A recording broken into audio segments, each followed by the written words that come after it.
Hello, everyone, and welcome to another episode of the Heart Next Door podcast, your safe space where we talk about maternal health and family wellness. And today is a history making episode because we have a true professional in the building. And when I say professional, I mean someone who I admire so much because she has just such a wealth and a wealth of knowledge when it comes to clinical health, specializing in supporting new and expecting moms and those who are especially postpartum. And so excited to welcome today's guest, Dr. Latoya Taylor. Thank you for having me.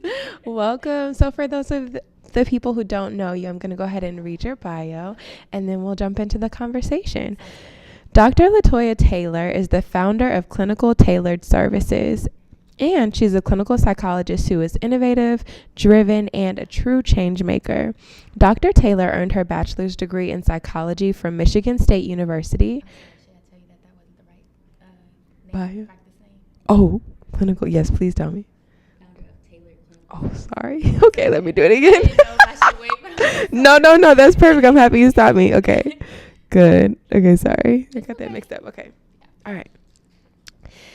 Dr. Taylor is the founder of Tailored Clinical Services, and she is a clinical psychologist who is innovative, driven, and a change maker. Dr. Taylor earned her bachelor's degree in psychology from Michigan State University, her master's degree in clinical psychology from the Chicago School of Professional Psychology, and her doctoral degree in clinical psychology from the University of Detroit Mercy. For over 10 years, her areas of interest include Black women's mental health, the integration of faith and mental health, mother-daughter relationships, and identity. She provides preventative and educational services to women through individual counseling services, workshops, speaking engagements, and trainings. Her vision is to curate a community of women who will develop a better sense of their identity, healthier relationships, and manage stressors more adaptively, all while experiencing a sense of belonging. Wow. What important work. thank you. Yes, and for someone who has such a long list of accolades, you don't look a day over 20. So Yes, I get that quite often. Seriously. People are, so surprised. Like, how old are you again? Yes, so you are doing everything right, Mama. Thank you. I was definitely blessed. Yes. And we know that in addition to your professional practice, you are also a wife and a mom of three amazing babies. So we love that. And I'm excited to learn more from you. I think that I was so excited to have you on the podcast because not only do you offer the clinical perspective and mental health for moms, which is so important, but also just as a mom too, you can give us advice that you actually, can relate to and implement it yourself. So just thank you so much. And the first question, I would just love to get a little bit of background into your journey into psychology specifically, and how has motherhood shaped the way you approach your work? Oh, that's a good question. I think it's so interesting because a lot of the people that I do serve are women and they are mothers. And so I think that there's another layer of compassion that I have because our journeys are so similar, even though they have a lot of differences. And so when it comes to me approaching the work, I love to really take more of an educational stance, but also a lot of my clients, I tell them, like, you bring all of you, I bring all of me. We really get to be authentic. Of course, the session is not about me, but where I feel like my own experiences can be of support and self-disclosure, I do choose to do that. Just because, as you mentioned, I do have 3 children. They all are so different, and yet similar to many of the mothers that I get the opportunity to serve, we're often just trying to explore, like, what does it look like to be a mom? How do I continue to navigate the different phases of my children's lives and who I am as I evolve? You know what I mean? So I think many women can just meet each other at that same notion of we're moms. How can we stick in this together? How can we do this and really accomplish the goal we want, which is raising very well-rounded children who are healthy and have a sound mind, as well as keeping our own sense of wellness. Definitely. And so was it before you became a mom or after you became a mom that you decided specifically to focus on that demographic of women within your practice? Actually, it was before I became Wow. a mom. When I first went to undergrad, I knew I was going to become a psychologist. So I was like, okay, you're going to do these 4 years and then straight to the doctorate program. Mm-hmm. But it was within the doctorate program that I really started to hone in on just mothers as a whole, specifically mother-daughter relationships and women. I think women typically are more likely than men to even experience a depressive episode. So as a result, I became just curious of like, well, what is the individualized experience of a woman? And we think about motherhood, we think about careers and being married or being single and just navigating the nuances of what it means to be woman. Yeah. And I think that's really what triggered me to, one, learn more about it, but then two, to gain more interest, even more so after I had children. Because I can definitely relate and see where some of the literature was reflective in my own life. You know what I mean? Yeah, I love that. And you brought up such an important, compelling point that I don't think I've ever heard of, in that, women are more susceptible to experience depressive episodes than men. And so, wow, I loved for you to tell us more about that. And specifically when it comes to maternal mental health, like, what are some other misconceptions that people may not know? I think that when it comes to, one, the demographic, what we start to see in women is that the shift between male and females tend to happen around adolescence. Wow. And you think about the hormonal changes, you think about the identity shifts, and that's literally when we start to see the gap. And women start to try to really understand like who they are in separation. And when we think about research, we always see how people are individualizing, right? Yeah. But the research, especially, years ago in the beginning, they didn't really see that women are relational beings.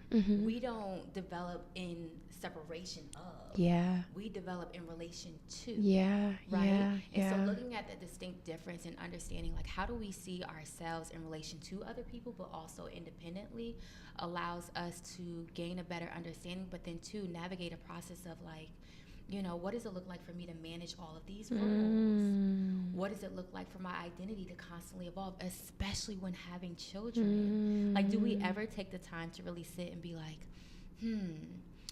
I was this woman before I had children. This is who I became when I had my first child. This is who I became when I had my second child. This is who I became when I had my third child. Like, I don't know if we really sit with that experience. More so do we just kind of pick up and keep going and moving forward. But to your point, when it comes to one of the misconceptions, I think we talk a lot about postpartum depression, but maybe we don't talk a lot about postpartum anxiety and even postpartum rage.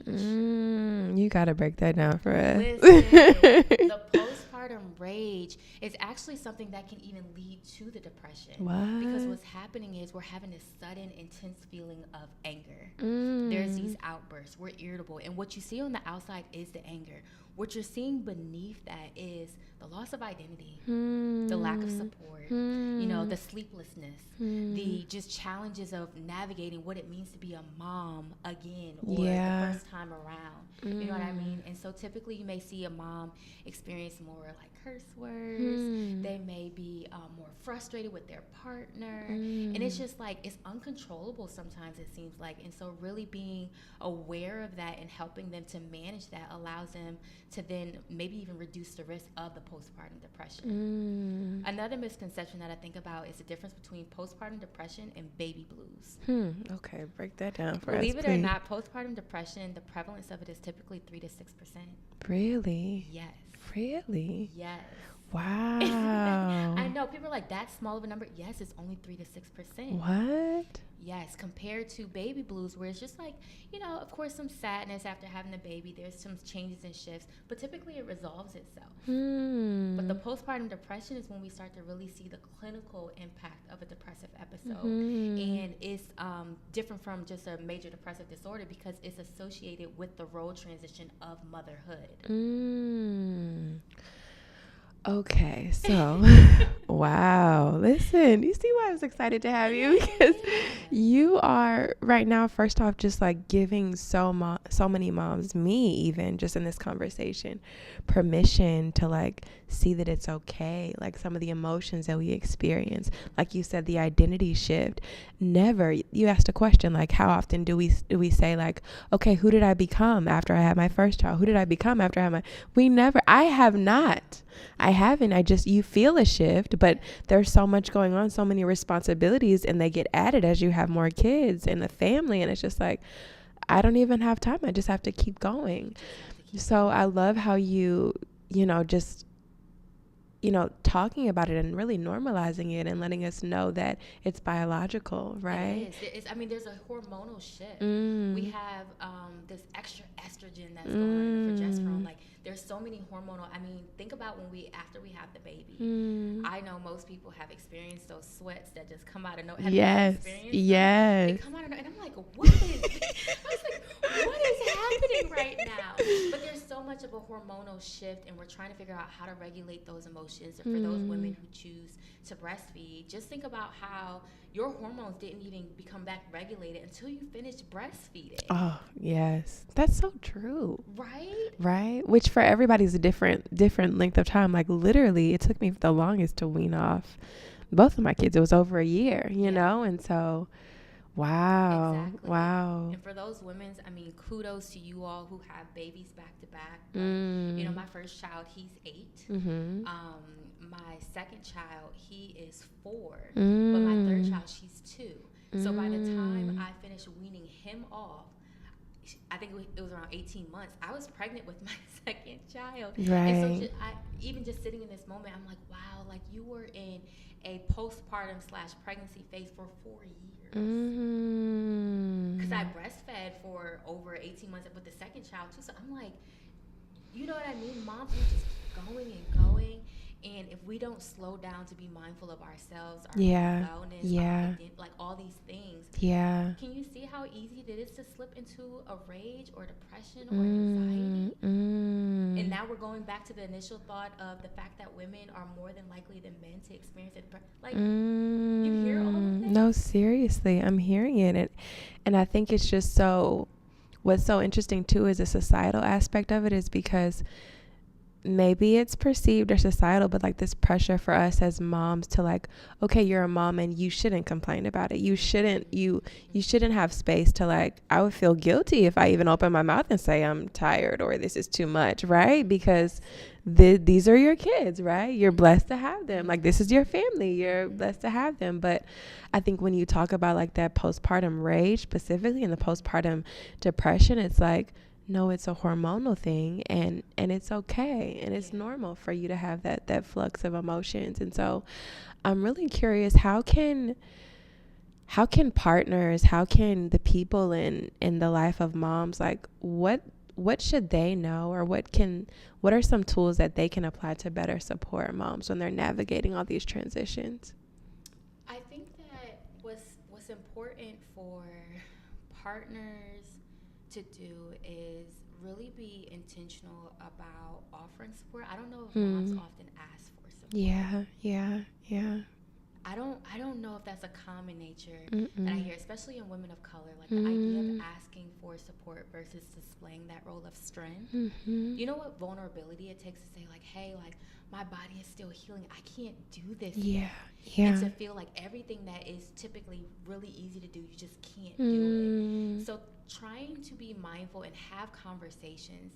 Communication is one of the utmost important factors in helping women, navigate postpartum, but also in the relationship, because then the woman is able to communicate like, hey, this is really hard, or I didn't expect the second time to be different than my first time having a child. I think another thing is really allowing to be preventative. So what I'm thinking about is sometimes, and this is from my own personal experience, the second time I had a child, I was like, okay, how can I prepare meals? Yeah. How can I freeze meals? Because I remember the third day after I had my first child, I was up cooking pancakes because I was hungry. And I didn't want to order out. And it wasn't because my husband wasn't supportive or anything like that. Yeah. It was just that I wanted things the way I wanted them. Of course. And you know, I took that initiative, but the second time I was like, let's not do that. Yeah. Let's not push your body to do more than what Yeah. it's ready. Yeah. Because as I tell many women, you're delaying the healing. Right? Like every time we're moving, we're up, we're trying to clean and do Yeah. all these normal things. We're delaying the healing. Yeah. But little do we realize when even having that second child, the fact that now there's another child running around and there's still the cleaning and stuff that needs to be done. And so for the community, like, how can we really wrap our arms around that mother? Yeah. And be of support and say, hey, like, not I will hold the baby, but hey, what tasks do you need done at home this week? Yeah. You know, do you need me to go? Luckily, we have all the grocery apps where we can get things delivered. But would it be okay if we did a calendar for meals to be delivered to you that's cooked? That was a great benefit the third time. For sure. My friends rallied around and they sent meals, and I was like, oh, this is such a relief. Yeah. Because now my husband is well taken care of. My kid is my first two children are taken care of. Yeah. And then I can more so rest. For sure. And I even remember like my pregnancy too, when I had my son. That was a huge lifesaver for me. Is like our church community, they did a meal train, and like everybody signed up to send us a meal, you know, for the first week. And it's like something you don't think about, especially for your first child. You don't really know what to expect. Like what you don't know what you're going to need help with, or like how your body's going to be affected. So to have community and support in that way was just really helpful. And I think specifically, I'm curious about your perspective from the partner piece, because you said a good thing. Like when it came to you making the pancakes, you knew there was a certain way that you wanted it to get done. And it just made me think about how we as women and as moms, sometimes like we know how we want things, you know, and you see movies where the women will be lashing out at their partner, or like because they aren't doing the things that the way that they would want them to be done. And so I guess, what advice do you have? And you said communication is essential, so maybe this is it, but in helping to bridge that understanding between mom and partner, so that mom knows, you know, he's not your enemy, he's doing the best that he can, he's here to support you, and that partner knows too, like, she doesn't hate you. Her body is really changing right now. Okay, that's a good question. So I'm always cautious to think about like advice, because one, this is definitely for educational purposes and just my own personal experience. But what I can share is that when it comes to, I think every relationship is different. Every woman is different. And so when it comes to what they need, I know it sounds redundant, but it's go back to that communication. I think there's so many ways that nonverbal messages can be miscommunicated. So for instance, if I go in there to make the pancakes and I'm like, I don't want you to do this, you know, and I'm just making the pancakes, is it really that, you know, I don't want him to help me, or is it that this feels normal to me, and in this moment of transition, I need some level of normalcy? You know what I mean? Like, I just want something that I know is going to be soothing to me, that is going to be good. And even though I know I'm pushing my body, I need your support in helping me do this. And if I feel like it's too much, not trying to tell me, hey, like, you need to sit down, you need to, like, no. But more so, like, hey, like, how about I bring you a chair as you're flipping the pancakes? Or, hey, do you need me to mix, because I know it takes a lot for your abdomen, you know, if you had a C-section, to really like move like that. So do you need me to mix, and then you sit here? So figuring out really like, how can we collaborate together to obtain whatever goal we're trying to accomplish? I love that, to see that, you know, we're a team at the end of the day, and we're here to support each other. That's really, really good. Definitely. Yeah. Another Please. Point, because something that I think about too is that when we have children, a lot of moms tend to then focus on like, how do we support this being that is so young and helpless? And many fathers or partners do the same thing as well. Like, how do we shift our focus towards the baby? In doing so, we miss the opportunity to just connect with that partner, because we're so busy trying to keep everything up and running. And so I think that's another thing that might be helpful for people if it fits for their family. Like, hey, like, what if we plan moments of just a small connection? Baby sleep, I know you're tired, but like, let's just have a moment of, what does it mean to pour into your cup, and then they pour into my cup, so we don't forget about each other in the midst of all this transition with the baby. You know what I mean? Oh, for sure, I think that can really change the dynamic of navigating postpartum. Definitely. That's really powerful, because even a piece of advice that I have held so close to me through my motherhood journey is that you can't pour from an empty cup. Listen. Absolutely. You cannot. But we try to. Yes. We try to. So, and we don't even realize when the cup is empty. Listen. Yeah. And that's the scary part. That's the scary part. But when I tell you, it's so common in the stories that I hear that they're just like, I don't know why I can't do this. That's what we're talking. I don't know why I can't do this. I don't know why I can't snap out of it. Your cup is empty. You have nothing left to give, and you feel ashamed about that. You feel guilty for that. You feel disappointed in yourself. Yeah. So, you know what I mean? Right. We've all been there. For sure. Being mindful of that, I think, can really change the game as well. Wow. That's so deep, Dr. Taylor. And so from your perspective, as a clinician, and more specifically, I'm curious about your personal experience as a mom. How did you navigate that identity shift with becoming a mom while maintaining your sense of self? Like, how did you, and how do you, even now as a mom of 3, pour into your cup? Navigating the identity shift, I believe, is going to look different for every single person. Every partner is different. Our value system as women are different. And so being able to really be mindful of, like, what is my values in this season of my life? What do I really need? For instance, I knew when I had my 3rd child, the first one, I was in my doctorate program. Wow. The second one, I just graduated my doctorate program. Long as I made it after the program, that was the second one. But each of my children were planned. And then the 3rd child, I said, you know what? I know what it looks like each time postpartum to rush back to work. I will not do that this 3rd time. Wow. I will not do this 3rd time. And so I really was intentional about how can you plan? How can you plan financially? How can you really sit in the moment? And I can recall, even in this moments where I just sat with my daughter in the bed and I can just, like, live in it, be mindful of it. What did it feel like to just hold her? And just reflect on the beauty that I just created. And so when you ask the question about the identity, I think women need to be thoughtful, or could be thoughtful, about who you are before motherhood. And then when you had a child, what are the gains that you experience in your identity, and what are the losses? I think many times we account for the losses, like, oh, I can't hang out like I used to, or, I can't navigate my career. I can't just get up and go like I used to. And that's true. But what if you gain? What more flexibility do you have in your thinking? How have you added to your patience? How are you more mindful of others? How do you have something more to look forward to when you get home? How has your peace shifted? And so I think being more intentional about who I was with the first child, I was still able to, like, put them on a hit. And keep going, do conferences. I mean, I was in my program. The second child, I was, like, in the early career stage. Wow. So I'm like, how I used to maybe be in corporate America, maybe that's not the season for this right now. Maybe the season is for me to transition in my career and maybe practice in a different way. My 3rd child, I was like, okay, we've been in this season for a while. We're only 2 years later.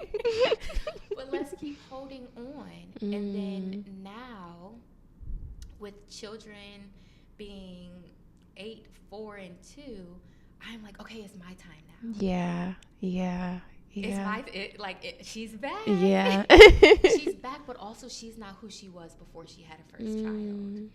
Let's stop trying to get back to who I was. You are not that person anymore. You're tough. Different. And so how do we embrace who we are and learn more about them and where they're trying to go?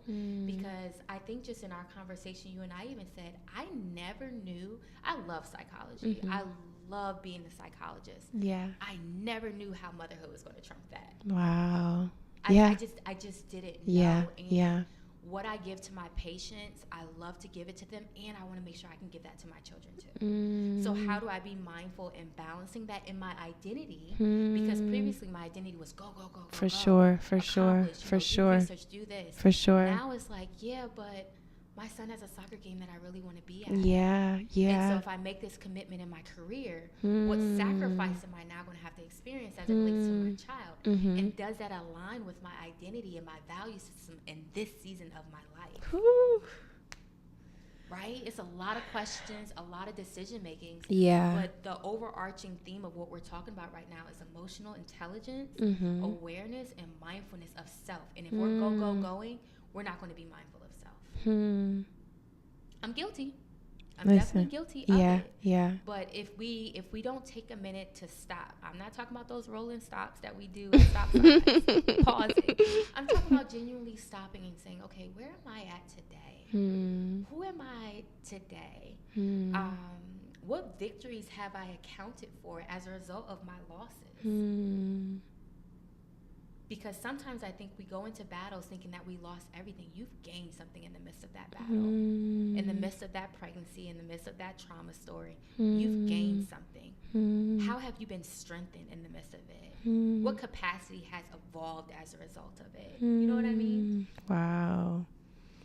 Wow. Dr. Taylor, you are, you are helping us all today. No, seriously. And especially to your last point about like, nobody prepares you for the fact that motherhood is going to change everything. Oh, yeah. Just like, I mean, I definitely was super, super ambitious. I still feel that I'm ambitious, but in different ways. It's just like my priorities have entirely shifted. I mean, I've been to periods where I was like, with my son especially, I walked away from a job because I was like, no, this doesn't align with what my family needs. I won't be able to be there for him in the way that I want to. And so nobody prepares you for the fact that it changes your perspective like that. And so what advice would you give to working mothers, especially who feel torn between their career ambition and their family life?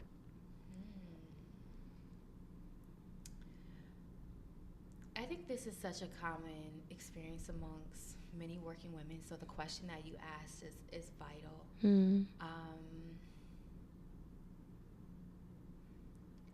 One of the frameworks that we talk about in therapy is acceptance and commitment therapy. And the general principles is really understanding how can we move from a place of fusion where everything is like right here. Like you're talking about the conflict between family and motherhood in our careers.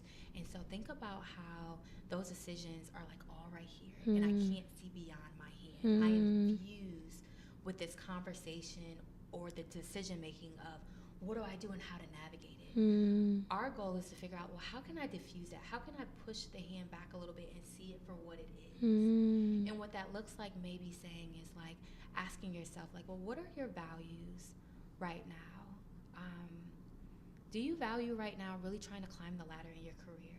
Not saying that you don't value as much your children, but maybe you're in that season of your life where you're just trying to really like move up and you know that there's going to be some sacrifices. Okay, let's commit to that.